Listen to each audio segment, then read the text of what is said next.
Hello everybody, it's Sarah, and today I have a very exciting review for you, and that review is of my most anticipated release for 2026, if not in the past 2, maybe even 3 years, because right now off the top of my head I cannot think of a book that I was more excited for, at least last year.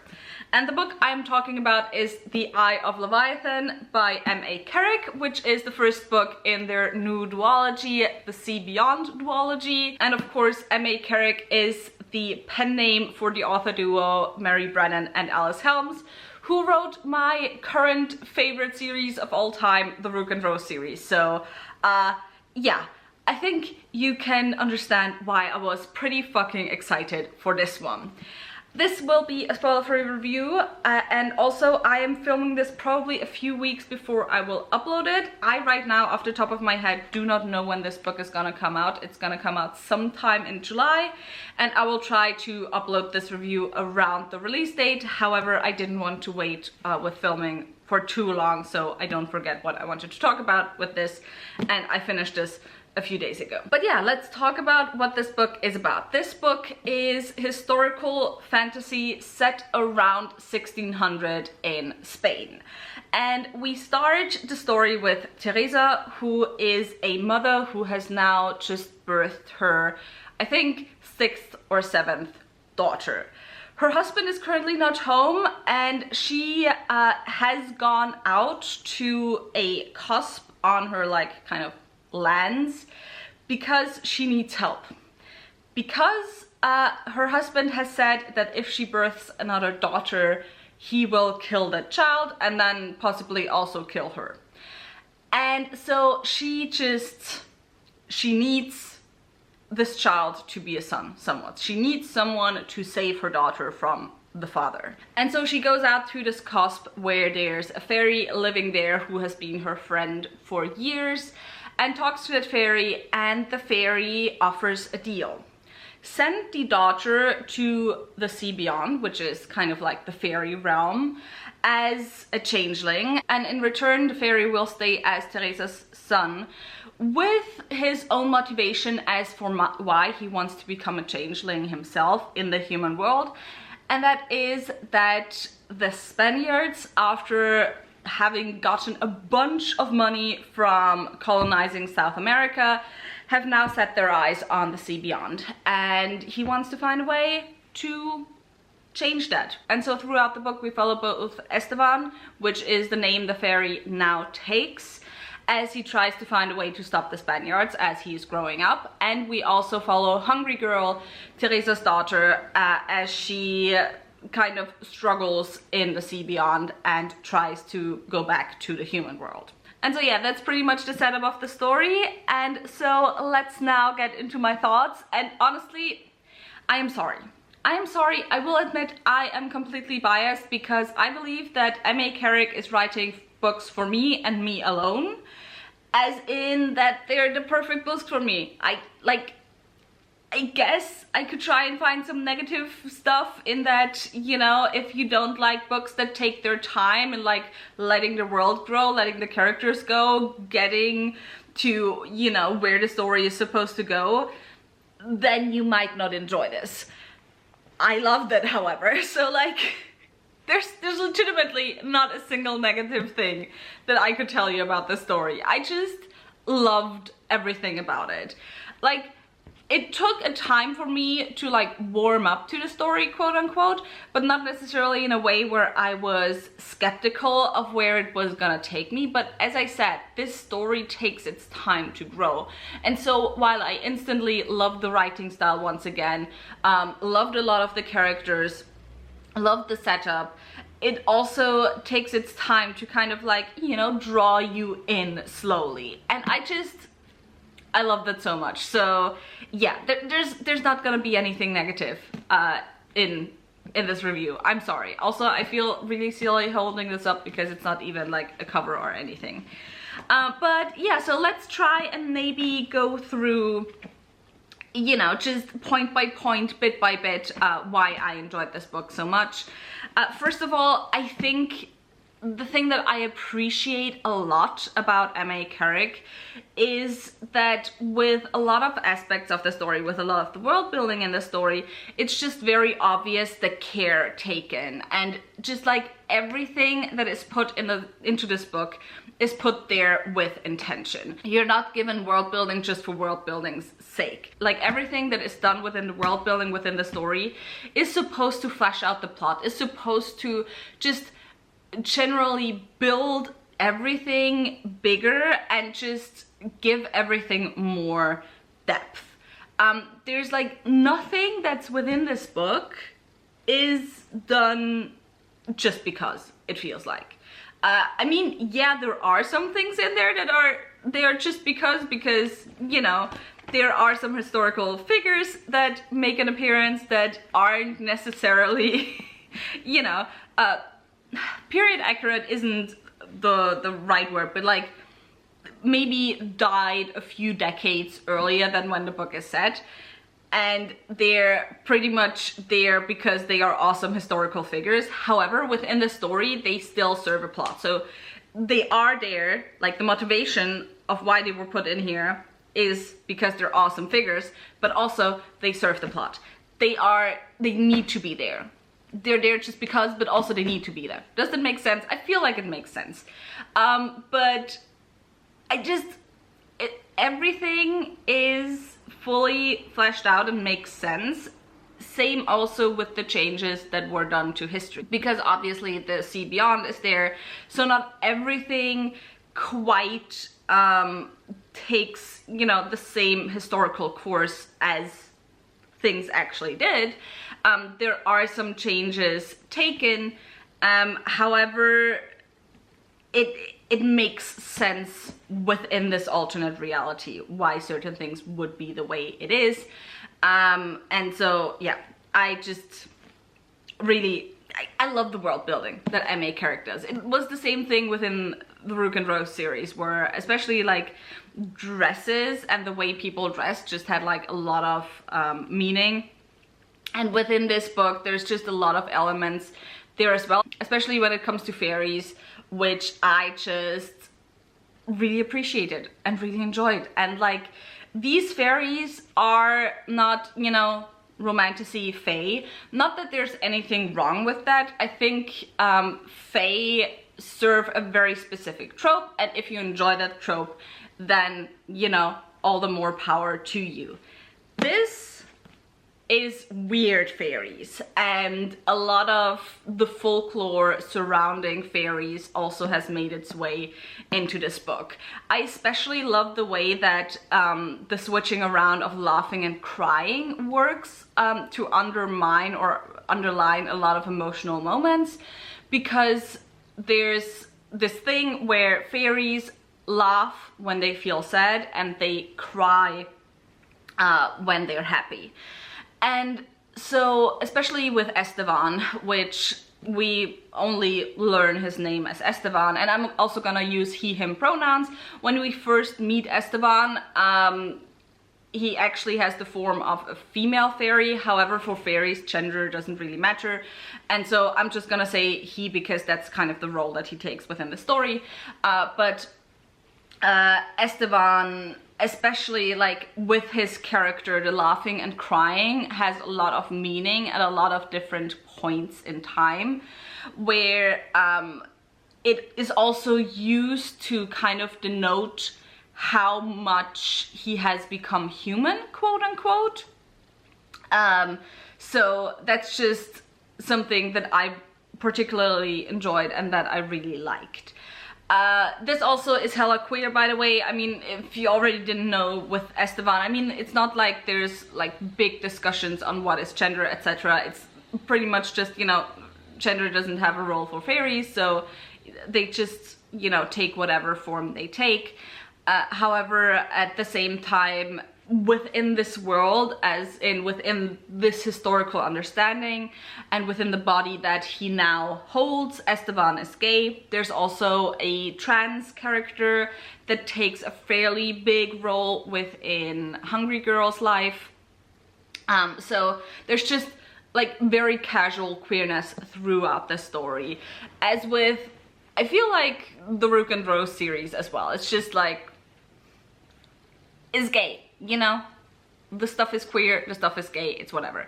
But yeah, Esteban really, like, I enjoyed Hungry Girl's parts, but Esteban kind of just, I was on him instantly. I had my heart open to him instantly. He definitely is the standout character for me in this story. I love just kind of how complicated a lot of things are for him, because he does care for his family, for example.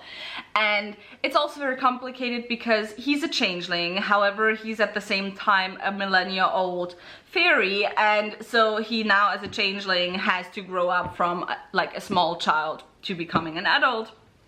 And it just, everything takes longer than he thought it would take, and he constantly has to be careful that he is not discovered for being a fairy, because this is also set during the time of Inquisition, and there's regularly, you know, everyone who is thought to collude with fairies is taken in by the Inquisition, and so he has to be very careful.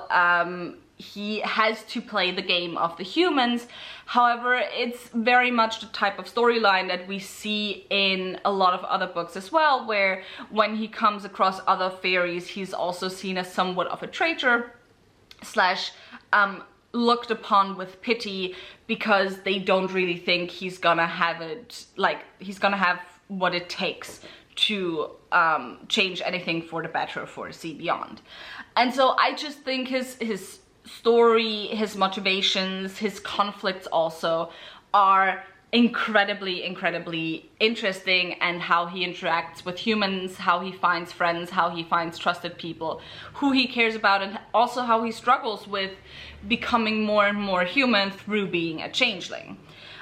Then on the other hand, we have Hungry Girl, whose story I also really enjoyed, which, by the way, I really like that of neither of the main characters we ever learned their quote-unquote true name. Like, Hungry Girl was named Hungry Girl by the fairies because fairies don't have to eat normally, and her as a human they forgot to feed, so she was constantly hungry, so she got the name Hungry Girl. With Esteban, we know he took the name Esteban. He was given the name Esteban by his father and by his mother, but we don't know what his fairy name is. And with Hungry Girl, we don't know the name that Teresa would have given her, basically. And Hungry Girl's story is also very interesting because she, like, at the beginning of the story, makes her first contact with humans. And she initially trusts them and she believes them, and she starts traveling with them, then finds out that they are conquistadors, which is not really a spoiler because it's pretty obvious what they are to the reader.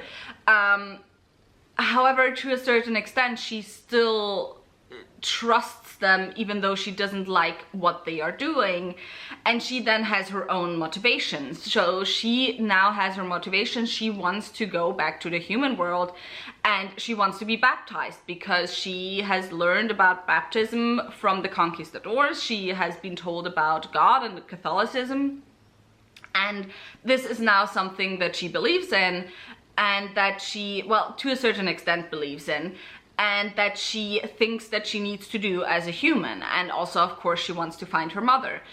And so she now has the motivation to, by any means necessary, return to the human world.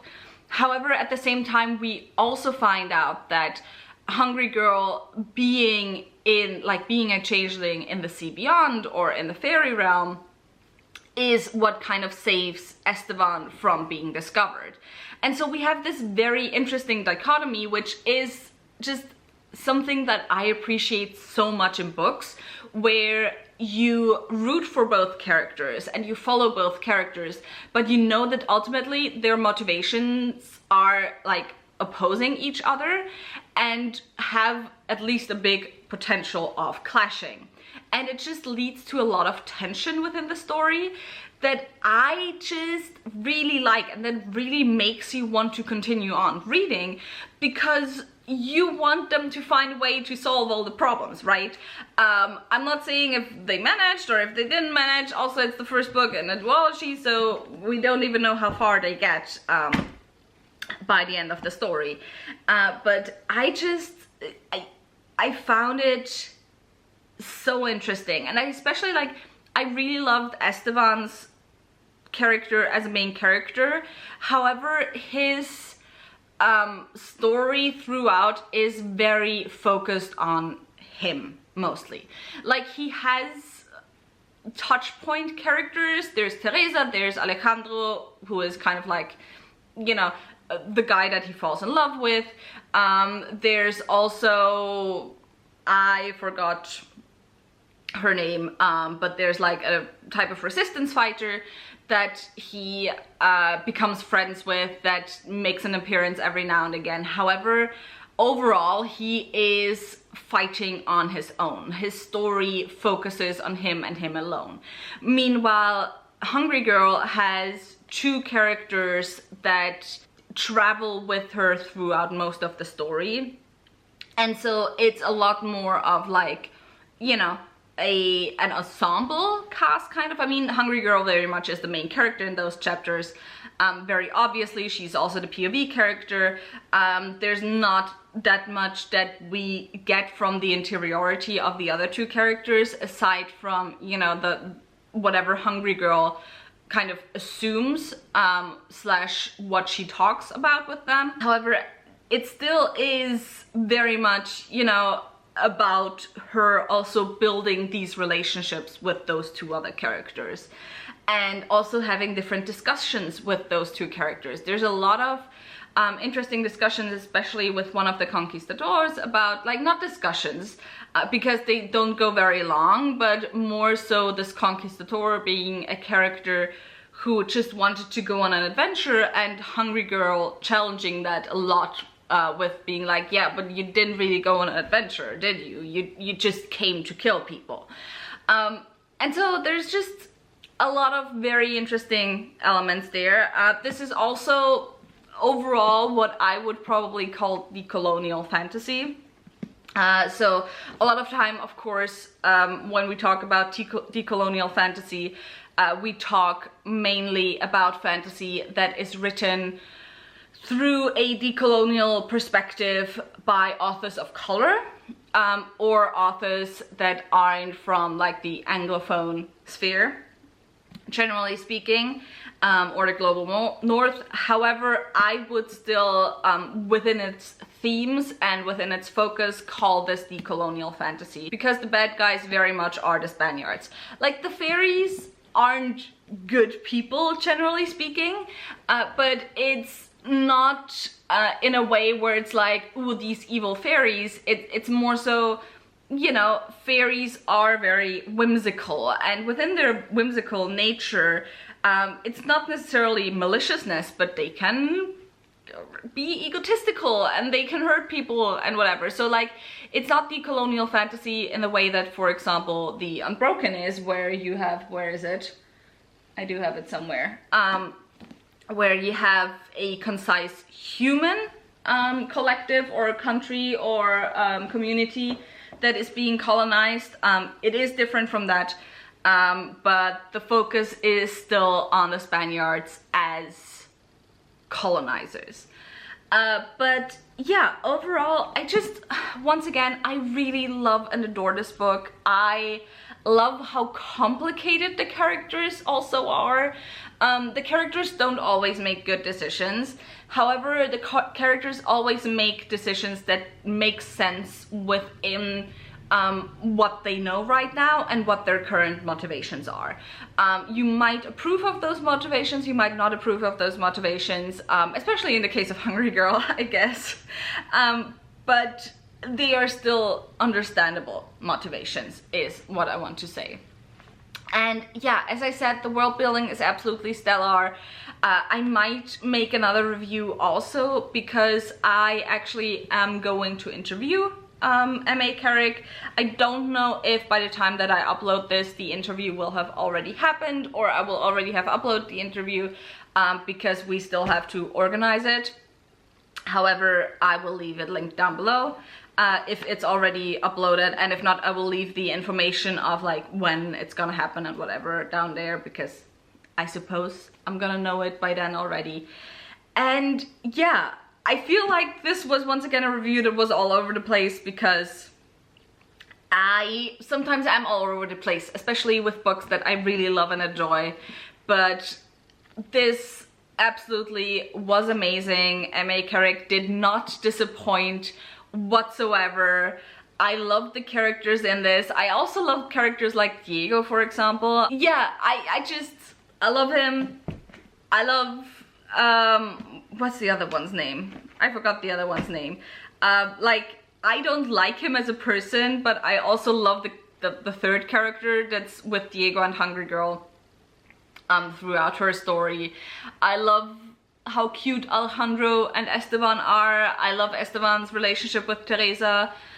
And I also really appreciate how many different minorities that were living within Spain and were pertinent to Spanish politics at the time make an appearance within the story, because I feel like a lot of times when we read historical books, it mostly focuses a lot on an imaginary picture that we have from the time, which is very much you know, formed or focuses on the majority civilization at that time. However, that definitely does not happen within this story. It also talks a lot about how different other communities were suffered under Spanish rule, I should say. And with that, that is it for this video. Tell me in the comments down below, are you gonna pick up this book? Please do. I highly recommend, obviously. If you enjoyed this video, maybe think about giving me a thumbs up and also maybe subscribing. And as always, all the links to book clubs and everything else will be left down below. Probably will read this at the latest in August in my book club, so yeah. Join of Queen's Witches if you want to read it with us. And with all of that said, I hope I'll see you soon. Bye!